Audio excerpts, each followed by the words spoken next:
Welcome back to the long exposure. It's a little bit cold out here, so sorry if I'm like shaking or freezing or mumbling my words, but I thought I'd get here and make some videos for you guys. Today we're going to be talking a little bit about foreground and background, okay? So in this photograph, in this video, basically the foreground would be the dirt here, and the background would be those mountains way back over there. And basically I'm really the foreground, I guess. That would be the midground, and that's the background if you add me into it, okay? Now, why it's important to have a foreground, middle ground, and background, especially foreground and background at least, okay? You don't have to have anything in the middle, but at least you want to have that depth, okay? What it really does is it adds depth, it adds perspective, it adds interest to your photos, okay? If you take a picture and it's just me right here like this, right? That would be just it would be a foregroundless and backgroundless photograph, okay? Now, if it's just this, right? You have me as the foreground, and that's the background, okay? You can have a background that's very close to you, but you want to have something at least framing you, okay? That negative space adds a lot of interest, adds a lot of value to your photograph, okay? So what you want to be looking for in a foreground is something of interest, okay? If you have something that's just like this, blocking your foreground, and the background is really interesting, you just lost out on a great photograph, okay? So in that case, just leave that. That becomes your foreground and your middle ground, okay? You want to use leading lines, you want to use framing techniques to frame your photographs using whatever's there that makes whatever your photograph style you're using. You know, so if you're doing like a portrait or something like that, you want to really focus on that portrait, on that subject, okay? But if you're doing like landscapes, if you're shooting like architecture, stuff like that, you can go ahead and open that up and get a lot more stuff in there that makes sense to be in the photograph, okay?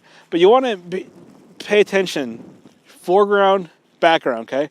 Evaluate that every single time you shoot, okay? You let your eye wander that frame.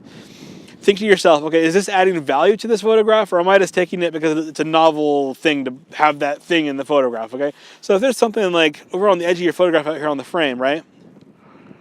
Think to yourself, okay, is that necessary, or is it going to be better if it's gone, okay? Right? Here, better or gone. You know, if you're going to have to take a photograph and the hands are going to be chopped off, you know, if your choice is this, or to zoom in a little bit, right, and get the photograph like this, even though I'm not that great of a subject for a photograph, zoom in a little bit, cut those hands out, okay? If you can get the whole hands in there and zoom out a little bit, that's great.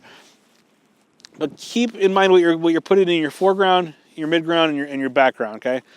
Most importantly, in your foreground and background, okay?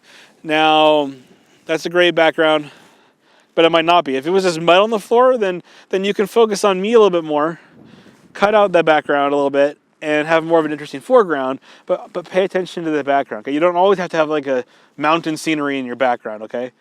Just make sure that it works for your photograph. That's all I'm saying, okay? If you're just shooting pictures of me and the background, hang on. I'm gonna do an experiment real quick. Okay, if you're taking pictures of me like this, which maybe it looks kind of cool. I'm straight up and down. I'm perpendicular. I'm like I'm supposed to be, okay? But the background is super. The horizon's crooked. It's just kind of messed up, okay? Unless you're going for that kind of weird, interesting look, and then maybe you want to use that. But something like this is horrible. That's a horrible picture, and it's a horrible video. Your mind is going to be confused by that uneven horizon back there. Your background's all screwed up. It's not going to be a great photograph, okay? So keep that in mind when you're making your shots, okay? Anyway, guys, until next time, check out my link in the description. It goes to my Amazon store where I have my books that I've written about photography and many other books actually as well. You might find those interesting. And make sure you subscribe. Talk to you guys later.